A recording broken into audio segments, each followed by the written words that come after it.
Americans, this is Liberation Day, waiting for a long time. It was called Liberation Day, a sweeping tariff strike across almost every US trading partner. But within weeks, Donald Trump's economic weapon was shot down.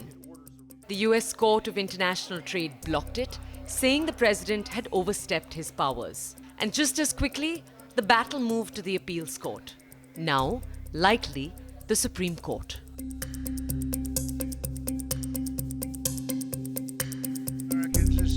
The court ruled that Trump abused the 1977 International Emergency Economic Powers Act, a national emergency tool to slap retaliatory tariffs on countries with trade surpluses. The verdict was blunt. IEEPA does not confer unbounded authority. The ruling wiped out the president's power to unilaterally impose global tariffs. But within hours, the White House struck back. Last night, the Trump administration faced another example of judicial overreach. Using his full and proper legal authority, President Trump imposed universal tariffs and reciprocal tariffs on Liberation Day to address the extraordinary threat to our national security and economy posed by large and persistent annual U.S. goods trade deficits. The president's rationale for imposing these powerful tariffs was legally sound and grounded in common sense.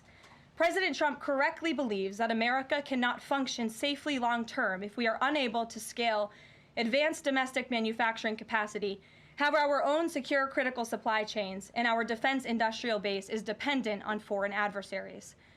3 judges of the U.S. Court of International Trade disagreed and brazenly abused their judicial power to usurp the authority of President Trump to stop him from carrying out the mandate that the American people gave him.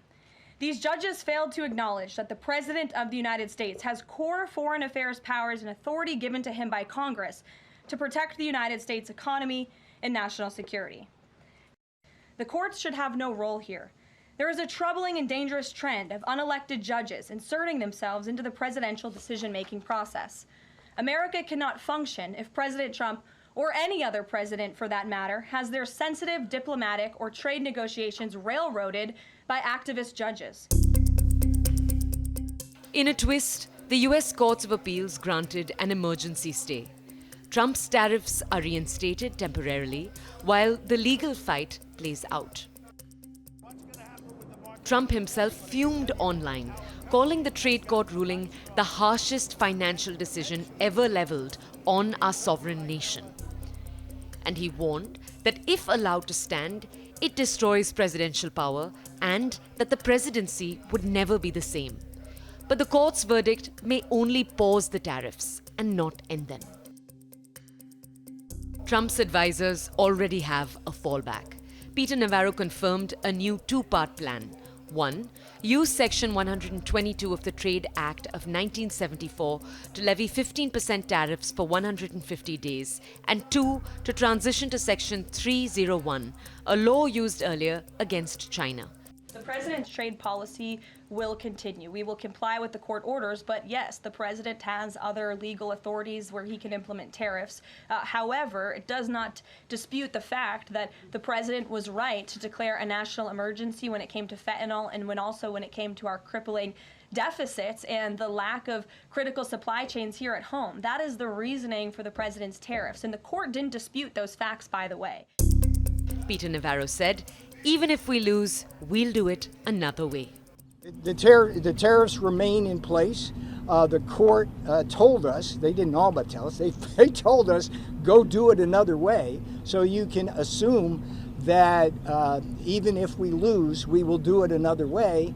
And I can assure the American people that the Trump tariff agenda is alive, well, healthy, and will be implemented to protect you, to save your jobs and your factories, and to stop shipping foreign wealth, our wealth into foreign hands. So you are working on a plan B right now? Of course. There's no plan B. It's plan A, okay?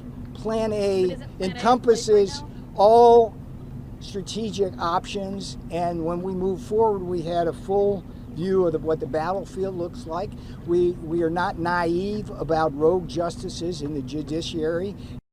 With respect to the reciprocal tariff argument. That was like a whole separate argument. They basically said that the president acted beyond the scope of his authority. And the buried lead in all of that was they said, well, this is why the stock market has basically not reacted to this, because the status quo is still in place. It's like you can use other things to accomplish the same result. We just don't like this one. You know, it's the 122, the 232, the 301, 338. Do your homework. You know how all that works. Hello, everybody. The White House is going after the judges. Karen Leavitt accused the court of judicial overreach, while Stephen Miller called it a judicial coup. With Congress returning next week, it's critical that Senate Republicans maintain the momentum and quickly pass the One Big Beautiful Bill. The One Big Beautiful Bill will truly make America safe and prosperous.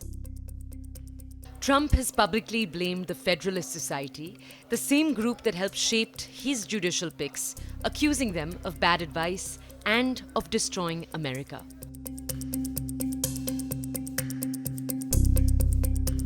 The ripple effect is real.